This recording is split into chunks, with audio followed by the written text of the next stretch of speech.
Salut la grande famille, c'est encore moi aussi Bejo. Si tu es nouveau, tu es nouvelle sur ma vidéo, faut t'abonner sur ma chaîne YouTube, ma page Facebook, Instagram.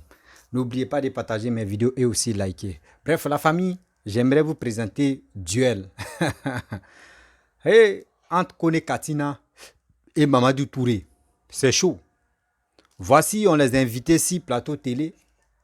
Vraiment, quand tu écoutes, vrai même, là, on n'a qu'à laisser pour dire non que oui, telle personne est RHDP, telle personne est PPACI, telle personne est ceci, telle personne est cela. Mais aujourd'hui, je me rends compte que le PPACI n'a pas de projet. Le PPACI n'a rien comme quelque chose que les gars peuvent présenter à cette jeunesse pour qu'on puisse les suivre. Moi, je ne vois pas de bonnes choses dedans. On commence Laurent Gbagbo jusqu'à les Kone Katina et les Damana Pika, tous ceux-là. Même Odette Lorignon, quand j'écoute les dires, quand j'écoute les propos, vraiment je suis assis par terre, puis j'ai dit mais c'est pas la peine. Voici Laurent Gbagbo. Demain, je vais vous présenter ces vidéos, les questions, les 5 questions des jeunes lui ont posées. Parmi les 5 questions là, il y a une question. Laurent Gbagbo n'a pas répondu à une question. Tout droit comme ça. Laurent Gbagbo a parlé que autre chose, des vanités comme des vanités. On ne comprend rien la réponse qu'il donne à ces questions-là. On lui parle de autre chose, lui il vient de l'autre côté. Quelle honte ça. Voici qu'on est Katina encore, qui va venir déverser encore cette honte-là encore. Et avec ça, vous pensez que nous les Ivoiriens, surtout nous, cette jeunesse-là, on est bêtes ou on est comme des asticots et puis on va se promener partout. Non. Prenez-nous au sérieux quand même. On ne peut pas rester là. Et vous allez, c'est fou de nous. La famille. Et là, il dit au fur et à mesure qu'on présente Laurent Gbagbo, on dit l'émission qu'ils ont fait. On dit Renaissance Acte 1. Renaissance Acte 1. C'est ça, tu es là. Demain, vous allez, je vais jouer et puis je vais décortiquer un à un. Je vais décortiquer un à un. Et on va arriver jusqu'au bout. Il dit, oh, honte de ma vie. Quand on dit vraie honte là. Oh, honte dans ma vie. Oh, honte dans ma vie. Un ancien chef de l'État qui a dirigé pendant 10 années. Et regardez les ministres qui viennent s'exprimer. Quand on les écoute, tu as envie de vomir. Tu dis, mais ceux-là, et c'est eux encore qui veulent vraiment venir gérer le pays encore. Bon, attends. Je ne sais pas si nos cerveaux est constipé ou soit nos cerveaux allaient en vacances ou en congé. Je ne sais pas pourquoi. Je ne sais pas comment l'Ivoirien qui est rempli d'intellectualité.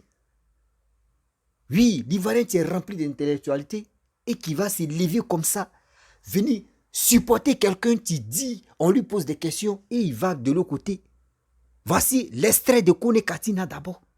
Après Kone Katina, demain, je vais commencer si j'ai fini avec Laurent Gbagbo. Seigneur Jésus-Christ. On dit les musulmans ont mis carême. Les chrétiens ont mis jeûne. Ce mois-ci là, c'est un mois béni. Mais regardez, c'est la merde. C'est de la merde. Les sorties même là, tu regardes même, tu as envie de couper carême. Tu as envie de couper jeûne même. Oh, hey, Seigneur. La famille, voici la vidéo, le petit duel entre Kone Katina et Mamadou Touré. Écoutons très bien et après, je vais rentrer dans le but du sujet. Alors, tout à l'heure, le ministre, comme nous allons revenir sur les questions du fond, on va pas... C'est cela. Le ministre disait que la Côte d'Ivoire est née en 2011. C'est ça le problème du RHDP. C'est quoi le problème? Le problème du RHDP, c'est penser que la Côte d'Ivoire n'a commencé à exister qu'en 2011, que le 11 avril 2011. Et tant que le RHDP va rester dans cette logique, alors nous ne pourrons pas avancer. C'est-à-dire que nous sommes dans une situation où il faut que nous nous regardions dans le miroir et dire, mais comment nous faisons pour faire avancer le pays? Mais quand quelqu'un s'enorgueillit et même de la prétention, prétend que la Côte d'Ivoire est renée à partir du 11 avril 2011, je trouve que quand même c'est... Est-ce que finalement, entre vous les politiques, on va finir par s'entendre? Parce que d'un côté, effectivement, on estime que le 11 avril symbolise l'effondrement du régime du président Laurent Gbagbo. De l'autre côté, on estime que c'est la renaissance, le début de la renaissance de la Côte d'Ivoire. Bien entendu. Je ne remets pas en cause... Précisez votre propos, alors, allez-y. J'ai pas compris, allez-y. Précisez votre propos. Non, je ne remets pas en cause la renaissance telle que fêtée par le PPACI. Je constate juste que ça a été la célébration d'un homme. Et il a rappelé lui-même. Cette renaissance a été définie comme étant une renaissance née de la libération de Laurent Gbagbo qui dit avoir été victime d'injustice. Je dis à la célébration d'un homme et à la renaissance d'un homme, moi j'oppose la renaissance d'un pays. Et rappelez que depuis bientôt plus de 10 ans, avec la grave crise que nous avons connue, ce pays renaît, avec tous les indicateurs aujourd'hui qui sont positifs. Maintenant, je ne remets pas en cause que vous puissiez donc célébrer votre leader qui renaît donc depuis 1 an. Mais je dis, moi ce qui m'intéresse, ce qui intéresse le RHDP, c'est la renaissance d'un pays et la renaissance des Ivoiriens, alors que le pays avait été mis à genoux du fait donc de la crise post-électorale. Et bien là, je ne suis pas en train de dire que tel a tort, tel a raison. Il y a eu une crise post-électorale qui a mis le pays à genoux. Et grâce au leadership que nous avons donc du président Alassane Ouattara, ce pays donc en train de renaître depuis 10 ans. Donc vous avez votre renaissance, donc qui est celle de Laurent Gbagbo, et nous avons la renaissance de la Côte d'Ivoire et des Ivoiriens. Une bonne précision. Oui, allez-y. Cette fête, peut-être que vous ne l'avez pas bien comprise, je vais reprendre les termes pour que vous D'accord, donc alors, précisez. il y a la renaissance du président Laurent Gbagbo, certes, mais il y a la renaissance de notre parti, de notre structure, de notre vie politique, notre instrument politique. C'est dans ce pays-là qu'on nous disait que on allait nous vider de nos substances. C'est bien dans ce pays qu'on nous a dit. C'est dans ce pays-là que des gens ont dit Laurent Gbagbo c'est fini, le FPI, enfin l'ancien FPI c'est fini, on va le vider de la substance. Donc c'est la renaissance ici, il faut comprendre. La renaissance comme étant ici la mise en ordre d'un processus qui était en cours, que malheureusement interrompu de façon assez violente. Et donc aujourd'hui, quand on parle de la renaissance, le président Laurent Gbagbo incarne une bonne population qui souffrait également de son absence. Donc quand vous faites seulement une renaissance, vous le renvoyez à la personne, vous ignorez toute cette population qui se reconnaît exactement en lui et qui était aussi totalement dans le silence et qui souffrait et qui renaît aussi. Donc attention, il ne faut pas le ramener seulement à une seule personne. Je rappelle que le professeur Simplice Yodé Dion nous a rejoint. Il est enseignant en philosophie politique, président de l'association des professeurs de philosophie de Côte d'Ivoire. Avant de revenir à vous, Arthur Banga, docteur Bangali, quand on entend d'un côté le PPACI qui estime que c'est la renaissance de son appareil politique, la renaissance de son leader naturel, et de l'autre côté le RHDP qui estime effectivement que c'est le début de la renaissance de la Côte d'Ivoire, parce qu'il y a eu la chute du régime précédent. Non, pas la chute du régime, le pays a été mis à genoux. Le pays a été mis à genoux, comme vous l'avez développé tout à l'heure. C'est cela. Comment vous réagissez, vous, qui n'êtes pas politique? Disons que les mots sont polysémiques, c'est-à-dire que le même mot peut avoir, en fonction du contexte d'application, plusieurs significations. C'est connu en français. Donc je pense que c'est tout à fait normal qu'en fonction du camp où on se situe, voilà, l'interprétation du même mot puisse prêter, je veux dire, à plusieurs acceptions, à plusieurs compréhensions. Par contre, ce que moi je veux dire, que j'ai observé qui quand même rassemble les deux camps politiques, c'est le fait d'avoir quand même, ce n'est pas subtil, d'avoir remarqué que le PPACI m'a donné l'impression un peu de copier sur la copie du gouvernement. C'est-à-dire? Parce qu'en 2023, le gouvernement a décidé de faire de l'année 2023 l'année de la jeunesse. Et il décide aussi, en plus de ça, comme méthode, je vais dire, de collecte des propositions, d'aller d'abord vers les jeunes, et puis à partir de leurs préoccupations, de formuler des réponses. Le PPACI décide, après donc le gouvernement, de faire, de dédier la fête de la Renaissance, l'édition 2023, à la jeunesse. Et elle choisit également, parce que j'ai écouté le discours de l'un de ses, je ne sais pas si c'est un vice-président secrétaire, M. Stéphane Kipré, qui expliquait qu'ils ont aussi envoyé des missions vers la jeunesse pour aller écouter la jeunesse en 10 jours et ensuite remonter ces informations au comité scientifique qui, quelque part aussi, a pu travailler sur ces sujets avant que le président Laurent Gbagbo ne se prononce. Donc finalement, j'ai l'impression que le PPACI, qui est censé critiquer les méthodes du gouvernement est dans une sorte de mimétisme. Est-ce que, étant donné qu'un de ces vice-présidents est là, est-ce que c'est du mimétisme ou bien c'est plutôt, derrière cela, il y a une stratégie, le fait de, en même temps que le gouvernement décide de faire de l'année 2023 une année de la jeunesse, le fait également de s'intéresser à cette thématique, est-ce que c'est pour donner une réponse du tic au tac au gouvernement? Est-ce qu'il y a une stratégie politique derrière ou bien c'est simplement du mimétisme? Réaction, Justin Collet. La chronologie des faits est le plus grand témoignage de l'histoire. Docteur, le président de la République a parlé le 31 décembre. C'est cela. Le président Laurent Gbagbo, le 10 décembre à Alzopé, Abdelaziz déjà pris rendez-vous avec la jeunesse. Donc, s'il y a quelqu'un qui copie, si nous devons rester dans la logique de la copie, c'est bien ceux qui en parlaient en dernière position. Ça, ça me paraît très important. Deuxième élément à ajouter, en 2016, le même président, le même gouvernement avait déjà dit qu'il faisait des 5 ans, 2016-2020, l'année de la jeunesse. Le mandat. Le mandat de la jeunesse. Le mandat de la jeunesse. L'action est claire que le vôtre, la jeunesse, la promotion de la jeunesse sera au cœur de mon second mandat. Alors, on se pose la question, de 2016 jusqu'à aujourd'hui, qu'est-ce qui a pu se passer et que c'est finalement, lorsque le président Laurent Gbagbo, là je m'en tiens à la logique chronologique des faits, parce que ce que je dis, les historiens disent, la chronologie est la grande preuve de l'histoire. La chronologie des faits, celui qui a parlé le premier, qui devait parler à la jeunesse, c'est le président Laurent Gbagbo.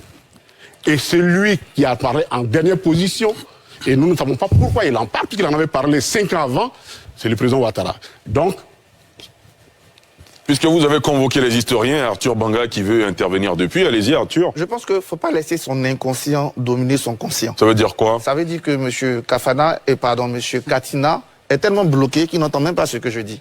Je n'ai pas dit que vous ne voulez pas mobiliser M. Katina. Mais vous revenez pas en arrière, Arthur Banga. Bon, très rapidement, allez-y. Je n'ai pas dit qu'on n'est pas mobilisé. Je dis que je ne suis pas impressionné parce que vous avez déjà fait mieux. Parce que moi, le PPACI... Non, c'est pas ce que vous avez dit. Mais attends, c'est moi qui ai parlé. Non, mais vous l'avez parlé, j'ai entendu. Vous avez dit ceci, Vous savez, s'il vous plaît, qu'il y a des allez-y. plus petits partis politiques qui ont déjà fait la place des choses. Donc, vous avez fait du relativisme. Non. Donc, ne me dites pas que non, le relativisme, c'est être impressionné parce que... Bon, Arthur, visiblement, vous ne vous êtes pas compris. Je répète mon propos, parce que j'étais très clair, en fait, il est bloqué, donc je vais le débloquer. C'est juste que, monsieur, comprenez que je n'ai pas dit que vous n'êtes pas mobilisé. Je dis que cette mobilisation, je ne vois pas pourquoi le PPACI va m'impressionner parce qu'ils ont mobilisé à la place Figayo. La deuxième chose que je dis sur les messages, je répète, 0 message. La preuve, si ça pouvait nous répéter ce qui est déjà dit après avoir écouté la jeunesse. Par qui? Mais je dis, Madame Habiba a répété ce qui est déjà fait. Oui. Parler de jeunesse communale alors qu'il y a le CNJCI, il y a la FEMIGESI, il y a tous ceux-là qui travaillent. C'est répéter ce qui est dit. Donc pour moi, c'est pas un message. Dites-moi quel est le message. À part battez-vous comme un père qui parle à son enfant. Vous avez terminé? Allez-y. Vous n'avez pas de message. Non, vous êtes Arthur, vous avez terminé, on le laisse intervenir. Parce que vous êtes bloqué. Ce n'est pas parce que quelqu'un a dit que l'autre ne peut pas réfléchir de la même façon sur la même question. Mais n'importe rien. S'il vous plaît, attention. Attention. Arthur Banga, attention. Si vous avez lu les textes, Arthur Banga, c'est pas vous qui posez les questions. Parce que c'est vous qui êtes bloqué. Quand, par exemple, le président Laurent Gbagbo dit dans son discours que comme nous avons fait avec les femmes un quota des femmes dans les conseils généraux, qu'il faut un quota des jeunes, dites-moi, ce n'est pas un message ça? C'est vous qui l'avez fait? Mais je suis en train de parler. Arthur, s'il vous plaît. Mais vous n'avez pas la. Arthur Banga. La loi qui. Arthur Banga. De qui? Des jeunes? Des femmes? Mais c'est un collègue Katina, s'il vous plaît. Arthur Banga. Oui, bien sûr, vous allez intervenir tout à l'heure. Arthur Banga. Mais c'est faux. Non, mais c'est pas faux, c'est vous qui avez. vous attendez votre temps de parole, on est d'accord? Non, mais vous attendez votre temps de parole. Quand il finit, vous intervenez. Non, mais il ne faut pas l'interrompre. Mais il m'interrompt d'abord. Non, mais pas du tout. Non, je veille à cela, s'il vous plaît. Non, s'il vous plaît. Il y a des expressions. En débat qu'il faut éviter. On est d'accord, on va rester courtois. Je ne souhaite pas du tout ces genres de mots, vous êtes bloqués. D'accord, très bien. Arthur Banga, attention, laissez-moi vous donner la parole. L'expression française est dangereuse et sachez l'employer. D'accord. Parce que c'est vous qui êtes bloqué. On a bien commencé, on a commencé dans une bonne atmosphère, un débat pour que les Ivoiriens puissent tirer quelque chose de ces échanges d'idées, parce que c'est le fondement de cette émission. Donc on va reprendre la bonne marche comme on l'avait commencé et poursuivre. Oui, monsieur le ministre, très rapidement. Alors, je vais essayer quand même de faire quelques précisions. Il a parlé de chronologie. Laurent Gbagbo aurait parlé le 10 décembre, le président Alassane Ouattara aurait fait son discours donc le 31 décembre. Mais si vous prenez le discours du chef de l'État, le 31 décembre 2021, déjà, il avait défini 3 priorités au niveau du gouvernement. La lutte contre la corruption, l'insertion professionnelle donc des jeunes, la formation professionnelle technique donc des jeunes. La thématique de la jeunesse a toujours été au cœur des priorités du gouvernement depuis que le président Ouattara est là. Dédier une année donc à la jeunesse, ça se fait partout, une année thématique. Il s'agit non seulement donc de continuer ce qui est fait, mais de l'amplifier. Donc cette année, en plus de tout ce qui a été fait ces 10 dernières années donc en faveur des jeunes, il s'agit donc pour le gouvernement de sortir un programme d'amplification de nos efforts en faveur des jeunes. Et j'espère que le troisième sujet à l'ordre du jour, on en parlera donc, évidemment. Alors, là où je rejoins un peu Arthur Banga, en fait, vous faites comme si la Côte d'Ivoire, vous le dites, renaît maintenant, selon vous, comme si la Côte d'Ivoire n'avait pas existé. Monsieur, en Côte d'Ivoire, nous avons les jeunesses communales.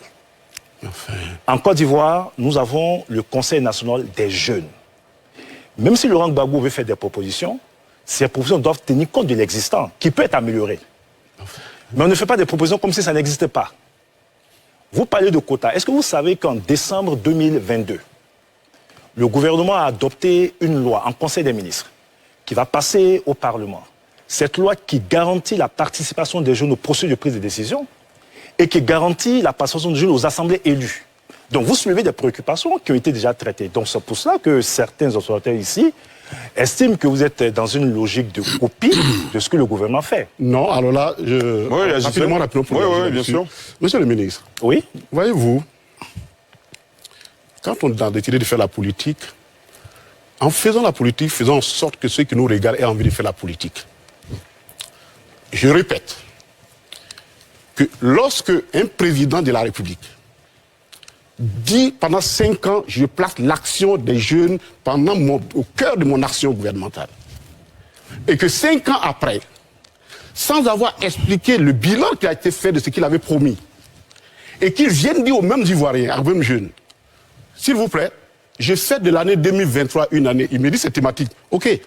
Mais chaque thème en politique a une portée. Chaque thème a une portée. Moi qui suis un observateur, je me rends, je dis, mais attends, qu'est-ce qui se passe pour que, subitement, en 2023, l'année 2023 soit déclarée une année des jeunes, là où pratiquement un mandat avait été, parce que c'est vous... Oui, mais je vais vous expliquer très simplement. Vous n'étiez pas, Oui, mais vous je qui peux- étiez là-bas, c'était... Non, je peux... Non, on laisse terminer, puis je vous donne la parole. Allez-y. Pour nous, la question fondamentale est là. C'est pourquoi je dis, ne parlons pas de mimétisme. OK. D'accord. Il y a toujours une idée, et devant une idée, beaucoup, on ne change pas la roue, on améliore la roue. D'accord. Donc ce Ok. sont des idées d'amélioration. Non, il y a des idées qui existent, S'il vous plaît. et nous constatons qu'il y a énormément de défaillances, parce que nous nous disons, mais attendez là, regardons la situation de la Côte d'Ivoire. Quel est ce pays qui subitement dit, je travaille pour les jeunes, je veux travailler pour les jeunes, et puis ben voilà, Alors, Vous allez intervenir tout à l'heure. Vous parlerez. Il n'y a aucun problème. Donc, vous trouvez nos jeunes en train de mourir dans la mer. La Côte d'Ivoire, deuxième demandeur d'asile en France, derrière l'Afghanistan. Depuis 2011, tout le monde s'interroge. On arrive, les tendances de suicide sont énormes. Donc, forcément, un politique s'interroge. Est-ce que finalement, les méthodes que nous sommes en train de faire sont les meilleures? Et c'est en cela où le président Laurent Gbagbo revient et dit, je constate un certain nombre de choses. Ces jeunes, non seulement se sont battus pour moi, ils ont effectivement travaillé pour moi, mais je constate qu'en plus, ils sont encore dans une situation de désolation. Peut-être qu'on a initié beaucoup de trucs, de solutions. Peut-être que ce n'est pas les bonnes solutions. Regardons et interrogeons les jeunes pour savoir ce qu'ils veulent. Que quelqu'un ait déjà fait ça, ce n'est pas un problème. Interrogeons les jeunes et pour qu'est-ce qu'ils vont faire. Et par rapport à ça, il fait sortir des propositions pour essayer de gérer cette situation. Bref, la famille, vous avez écouté, hein. Vous avez écouté les deux duels là. Je pense que des vidéos, ça, c'est qu'on vous montre. Tiens, si pas thème. Les vidéos qu'on vous montre là, c'est pour vous dire, faisons beaucoup très attention. Dans la politique, vous qui suivez des politiciens parce que vous aimez les têtes, parce que d'autres pensent que oui, ils sont venus les enlever par la violence, ils sont venus les enlever par la, je sais pas, par la jalousie. Vous-même regardez. Vous-même regardez. Je ne sais pas si c'est traumatise. Je ne sais pas si c'est traumatise parce que ils ont fui la Côte d'Ivoire Et c'est maintenant, ils sont arrivés en Côte d'Ivoire, ils sont perdus. Tout ce que papa doit en train de faire là, toutes les réalisations qu'il a fait là, ils sont perdus dedans. C'est pour cela, ils sont là matin, midi, ils sont en train de rencontrer que des bêtises. Je me pose des questions matin, midi, soir. Je ne sais pas où je peux trouver les réponses. Parce que je suis assis par terre. Moi-même, j'ai dit, ouais, on peut faire ça, Niama. On peut faire ça. Venir tenir des propos même qui n'ont pas de sens. Avec ça, le Kone Katina veut qu'on n'a qu'à les suivre. On écoute ici, Laurent Gbagbo, le père même, quand on écoute même, on est découragé, on dit, tel père, tel fils. Donc, le Kone Katina, ce qu'il est en train de dire là, ça veut dire, voici les résultats qui sont de Laurent Gbagbo. On lui pose 5 questions, 5 jeunes. Parmi les 5 jeunes, 3 garçons, 2 filles. Demain, vous allez apprécier et vous allez écouter. Moi aussi. Dans ma j'ai bien sélectionné là. Non, demain, vous allez apprécier. Et puis, demain même, je vais faire ça en live même sur ma page Facebook. Je vais faire ça en live même sur ma page Facebook. Et je vais prendre mon temps, décortiquer. Non, c'est aujourd'hui même. Voilà, j'ai fait ça aujourd'hui même, c'est mieux. J'ai fait ça aujourd'hui soir. Je vais faire ça aujourd'hui soir, c'est mieux que demain. On dit quand le fer est chaud, il faut taper à main et puis on va avancer. Je vais faire ça aujourd'hui soir et puis je vais décortiquer. La première question, le jeune va poser sa question, Laurent Gbagbo va répondre et moi je vais parler.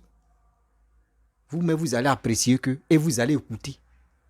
Des trucs qui sont sortis. Il dit, non Seigneur, je suis assis par terre. On peut faire ça.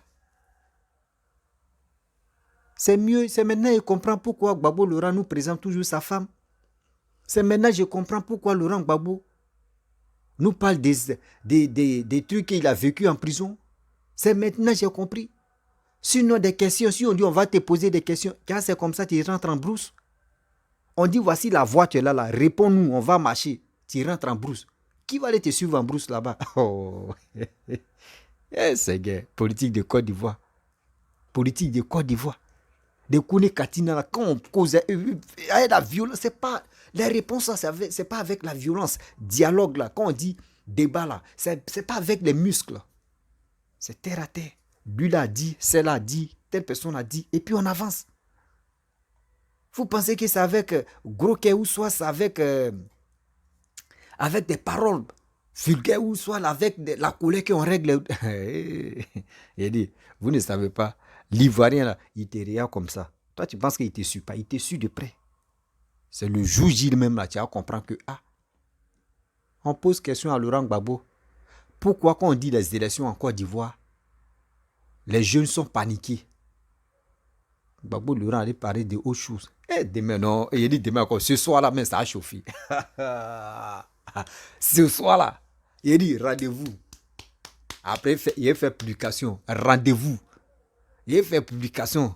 Et partez sur ma page. Il dit, la famille, partez sur ma page Facebook. Partez sur ma page Facebook. Mon numéro WhatsApp, vous connaissez mon numéro WhatsApp. Et on va capter. C'est là vous allez voir que Rossi là, parmi les blogueurs là, ou parmi les vidéomans là, il est au pair. Il est au pair. Parce que il a pris mon temps et puis j'ai écouté 1 heure quelque chose et j'ai coupé ce qui m'intéressait. Jusqu'à Gbagbo aller jouer piano. On dit il va jouer piano.